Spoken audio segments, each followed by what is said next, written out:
جبریل امین علیہ الصلوۃ والسلام کے ہاتھ کی برکت ہے۔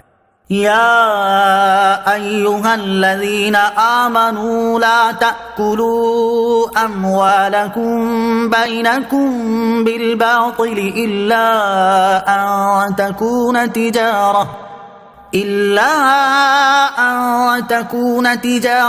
عن تراض منكم ولا تقتلوا أنفسكم ان اللہ کان بکم رحیما۔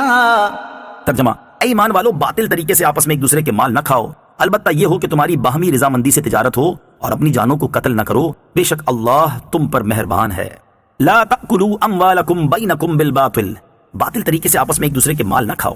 نکاح کے ذریعے نفس میں تصرف کی وضاحت کے بعد اب مال میں تصرف کا شرعی طریقہ بیان کیا جا رہا ہے۔ اس آیت میں باطل طریقے سے مراد وہ طریقہ ہے جس سے مال حاصل کرنا شریعت نے حرام قرار دیا ہے، جیسے سود، چوری اور جوئے کے ذریعے مال حاصل کرنا، جھوٹی قسم، جھوٹی وکالت، خیانت اور غصب کے ذریعے مال حاصل کرنا، اور گانے بجانے کی اجرت، یہ سب باطل طریقے میں داخل اور حرام ہے۔ یوں ہی اپنا مال باطل طریقے سے کھانا یعنی گناہ اور نافرمانی میں خرچ کرنا بھی اس میں داخل ہے۔ اسی طرح رشوت کا لین دین کرنا، ڈنڈی مار کر سودا بیچنا، ملاوٹ والا مال فروخت کرنا، قرض دبا لینا، ڈاکہ زنی، بھتہ خوری اور پرچیاں بیچ کر ہراساں کر کے مال وصول کرنا بھی اس میں شامل ہے۔ حرام مال کمانے کی مذمت۔ حرام کمانا اور کھانا اللہ عز و جل کی بارگاہ میں سخت ناپسندیدہ ہے، اور احادیث میں اس کی بڑی سخت وعیدیں بیان کی گئی ہیں۔ ان میں سے 4 احادیث سماعت کیجیے۔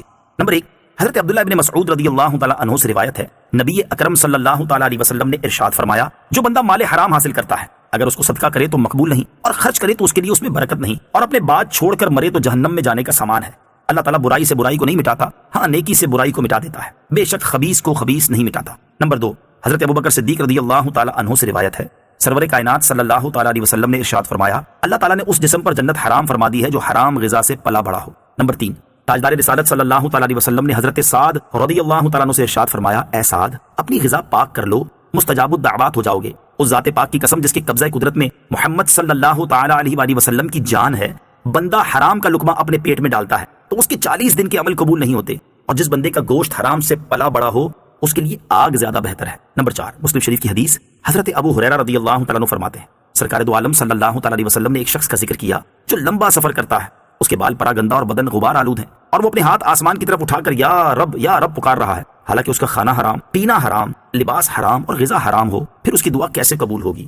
الا ان تکون تجارتا عن تراض منکم، مگر یہ کہ تمہاری باہمی رضامندی سے تجارت ہو، یعنی باہمی رضامندی سے جو تجارت کرو وہ تمہارے لیے حلال ہے۔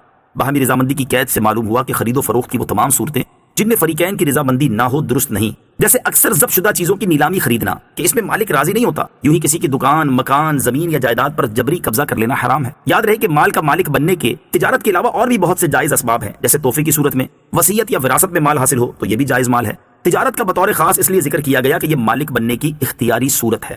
تجارت کے فضائل، احادیث میں تجارت کے بے شمار فضائل بیان کیے گئے ہیں، ان میں سے 4 احادیث سماعت کیجیے۔ ترمذی شریف کی حدیث، حضرت ابو سعید خدری رضی اللہ تعالیٰ عنہ سے روایت ہے، حضور پر نور علیہ الصلوۃ والسلام نے ارشاد فرمایا، سچا اور امانت دار تاجر انبیاء علیہ الصلوۃ والسلام، صدیقین اور شہداء کے ساتھ ہوگا۔ نمبر 2، حضرت معاذ بن جبل رضی اللہ تعالیٰ عنہ سے روایت ہے، سرکار دو عالم علیہ الصلوۃ والسلام نے ارشاد فرمایا، پاکیزہ کمائی ان تاجروں کی ہے جو گفتگو کے وقت جھوٹ نہیں بولتے، وعدہ کریں تو خلاف ورزی نہیں کرتے، جب ان کے پاس امانت رکھی جائے تو خیانت نہیں کرتے، جب کوئی چیز خریدے تو اس کی برائی بیان نہیں کرتے، اور جب کچھ بیچیں تو اس کی تعریف نہیں کرتے، جب ان پر کسی کا آتا ہو تو دینے میں پسو پیش نہیں کرتے، اور جب انہوں نے کسی سے لینا ہو تو اس پر تنگی نہیں کرتے۔ ترمذی شریف کی حدیث، حضرت رفاعہ رضی اللہ تعالیٰ عنہ سے روایت ہے، سرور کائنات صلی اللہ تعالیٰ علیہ وسلم نے ارشاد فرمایا، قیامت کے دن تاجر فاسق اٹھائے جائیں گے سوائے اس تاجر کے جو اللہ عز و جل سے ڈرے، بھلائی کرے اور سچ بولے۔ نمبر 4، حضرت حذیفہ رضی اللہ تعالیٰ عنہ سے روایت ہے، نبی کریم علیہ الصلوۃ والسلام نے ارشاد فرمایا، تم سے پہلے لوگوں میں ایک شخص تھا جس کے پاس اس کی روح قبض کرنے فرشتہ آیا تو اس سے کہا گیا، کیا تو نے کوئی نیکی کی ہے؟ وہ بولا، میں نہیں جانتا۔ اس سے کہا گیا، غور تو کر۔ کہنے لگا، اس کے سوا کچھ اور نہیں جانتا کہ میں دنیا میں لوگوں سے تجارت کرتا تھا اور ان سے اپنی رقم کا تقاضا کرتا تو امیر کو مہلت دیتا تھا اور غریب کو معاف کر دیتا تھا۔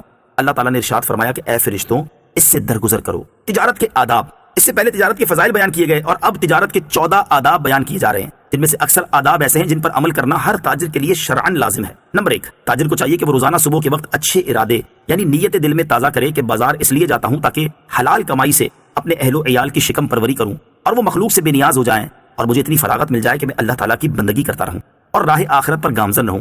نیز یہ بھی نیت کرے کہ میں مخلوق کے ساتھ شفقت، خلوص اور امانت داری کروں گا، نیکی کا حکم دوں گا، برائی سے منع کروں گا اور خیانت کرنے والے سے باز پرس کروں گا۔ نمبر 2، تجارت کرنے والا جعلی اور اصلی نوٹوں کو پہچاننے کا طریقہ سیکھے اور نہ خود جعلی نوٹ لے نہ کسی اور کو دے تاکہ مسلمانوں کا حق ضائع نہ ہو۔ نمبر 3، اگر کوئی جعلی نوٹ دے جائے اور دینے والے کا پتہ نہ چلے تو وہ کسی اور کو نہیں دینا چاہیے، اور اگر دینے والے کا پتہ چل جائے تو اسے بھی وہ جعلی نوٹ واپس نہیں دینا چاہیے بلکہ پھاڑ کے پھینک دے تاکہ وہ کسی اور کو دھوکہ نہ دے سکے۔ نمبر 4، اپنے مال کی حد سے زیادہ تعریف نہ کرے، یہ جھوٹ اور فریب ہے، اور اگر خریدار اس مال کی صفات سے پہلے ہی آگاہ ہو تو اس کی جائز اور صحیح تعریف بھی نہ کرے کہ یہ فضول ہے۔ نمبر 5، عیب دار مال ہی نہ خریدے، اگر خریدے تو دل میں یہ عہد کرے کہ میں خریدار کو تمام عیب بتا دوں گا، اور اگر کسی نے مجھے دھوکہ دیا تو اس نقصان کو اپنی ذات تک محدود رکھوں گا، دوسروں پر نہ ڈالوں گا، کیونکہ جب یہ خود دھوکہ باز پر لعنت کر رہا ہے تو اپنی ذات کو دوسروں کی لعنت میں شامل نہیں کرنا چاہیے۔ نمبر 6، اگر اپنے پاس موجود صحیح مال میں کوئی عیب پیدا ہو گیا تو اسے گاہک سے نہ چھپائے ورنہ ظالم اور گناہگار ہوگا۔ نمبر 7، وزن کرنے اور ناپنے میں فریب نہ کرے بلکہ پورا تولے اور پورا ناپے۔ نمبر 8، اصل قیمت کو چھپا کر کسی آدمی کو قیمت میں دھوکہ نہیں دینا چاہیے۔ نمبر 9، بہت زیادہ نفع نہ لے اگرچہ خریدار کسی مجبوری کی وجہ سے اس زیادتی پر راضی ہو۔ نمبر 10، محتاجوں کا مال زیادہ قیمت میں خریدے تاکہ انہیں بھی مسرت نصیب ہو، جیسے بیوہ کا سوت اور وہ پھل جو فقراء کے ہاتھ سے واپس آیا ہو، کیونکہ اس طرح کی چشم پوشی صدقے سے بھی زیادہ فضیلت رکھتی ہے۔ نمبر 11، قرض خواہ کے تقاضے سے پہلے اس کا قرض ادا کر دے اور اسے اپنے پاس بلا کر دینے کی بجائے اس کے پاس جا کر دے۔ نمبر 12، جس شخص سے معاملہ کرے اگر وہ معاملے کے بعد پریشان ہو تو اس سے معاملہ فسخ کر دے۔ نمبر 13، دنیا کا بازار اسے آخرت کے بازار سے نہ روکے اور آخرت کا بازار مساجد ہیں۔ نمبر 14، بازار میں زیادہ دیر رہنے کی کوشش نہ کرے، مثلا سب سے پہلے جائے اور سب کے بعد آئے۔ وَلَا تَقْتُلُوا أَنفُسَكُمْ، اور اپنی جانوں کو قتل نہ کرو، یعنی ایسے کام کر کے جو دنیا و آخرت میں ہلاکت کا باعث ہوں اپنی جانوں کو قتل نہ کرو۔ خود کو ہلاک کرنے کی صورتیں، خود کو ہلاک کرنے کی مختلف صورتیں ہیں، ان میں سے 4 صورتیں سماعت کیجیے۔ نمبر 1، مسلمانوں کا ایک دوسرے کو قتل کرنا خود کو ہلاک کرنا ہے، کیونکہ احادیث میں مسلمانوں کو ایک جسم کی مانند فرمایا گیا ہے، جیسا کہ حضرت نعمان بن بشیر رضی اللہ عنہ سے روایت ہے، بخاری شریف کی حدیث ہے۔ نبی کریم علیہ الصلوۃ والسلام نے ارشاد فرمایا، تو مسلمانوں کو دیکھو گے کہ وہ ایک دوسرے پر رحم کرنے، دوستی رکھنے اور شفقت کا مظاہرہ کرنے میں ایک جسم کی مانند ہوں گے، چنانچہ جسم کے جب کسی بھی حصے کو تکلیف پہنچتی ہے تو سارا جسم جاگنے اور بخار وغیرہ میں اس کا شریک ہوتا ہے۔ مسلم شریف کی حدیث حضرت نعمان بن بشیر رضی اللہ عنہ سے ہی روایت ہے۔ رسول کریم علیہ الصلوۃ والسلام نے ارشاد فرمایا، مسلمان باہم ایک شخص کی طرح ہیں، اگر اس کی آنکھ میں تکلیف ہو تو اس کے سارے جسم کو تکلیف ہوتی ہے، اگر اس کے سر میں تکلیف ہو تو اس کے سارے جسم کو تکلیف ہوتی ہے۔ جب مسلمان ایک جسم کی طرح ہیں تو ایک مسلمان کا دوسرے مسلمان کو قتل کرنا ایسا ہی ہے جیسے اس نے خود کو قتل کیا۔ نمبر 2، ایسا کام کرنا جس کی سزا میں اسے قتل کر دیا جائے، جیسے کسی مسلمان کو قتل کرنا، شادی شدہ ہونے کے باوجود زنا کرنا یا مرتد ہونا بھی خود کو ہلاک کرنے کی صورتیں ہیں۔ یاد رہے کہ زنا کرنا اور کسی مسلمان کو ناحق قتل کرنا کبیرہ گناہ ہے۔ زنا کے بارے میں اللہ تعالیٰ ارشاد فرماتا ہے، وَلَا تَقْرَبُوا الزِّنَا إِنَّهُ كَانَ فَاحِشَةً وَسَاءَ سَبِيلًا۔ ترجمہ، اور بدکاری کے پاس نہ جاؤ، بے شک وہ بے حیائی ہے اور بہت ہی برا راستہ ہے۔ اور کسی مسلمان کو ناحق قتل کرنے والے کے بارے میں ارشاد فرماتا ہے، وَمَن يَقْتُلْ مُؤْمِنًا مُتَعَمِّدًا فَجَزَاؤُهُ جَهَنَّمُ خالدا فيها وغضب الله عليه ولعنه وأعد له عذابا عظيما۔ ترجمہ، اور جو کسی مسلمان کو جان بوجھ کر قتل کر دے تو اس کا بدلہ جہنم ہے، عرصہ دراز تک اس میں رہے گا، اور اللہ نے اس پر غضب کیا اور اس پر لعنت کی اور اس کے لیے بڑا عذاب تیار کر رکھا ہے۔ اور مرتد ہونے والوں کے بارے میں ارشاد فرماتا ہے، وَمَن يَرْتَدِدْ مِنكُمْ عَن دِينِهِ فَيَمُتْ وَهُوَ كَافِرٌ فَأُولَئِكَ حَبِطَتْ أَعْمَالُهُمْ فِي الدُّنْيَا وَالْآخِرَةِ وَأُولَئِكَ أَصْحَابُ النَّارِ هُمْ فِيهَا خَالِدُونَ۔